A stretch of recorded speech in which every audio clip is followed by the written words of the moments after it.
So, dear brothers and sisters,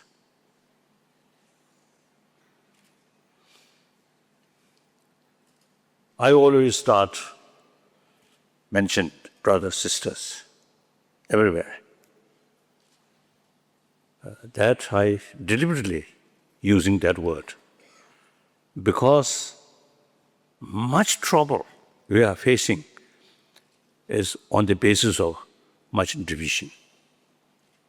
Religiously, because nationality, and like that, and the political economic system.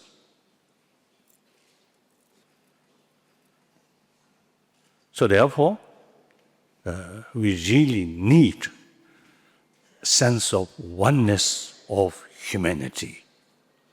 7 billion human beings, actually same human being.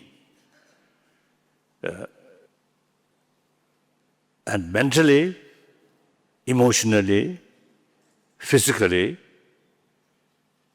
we are same. And then most important, we all have right to achieve happy life.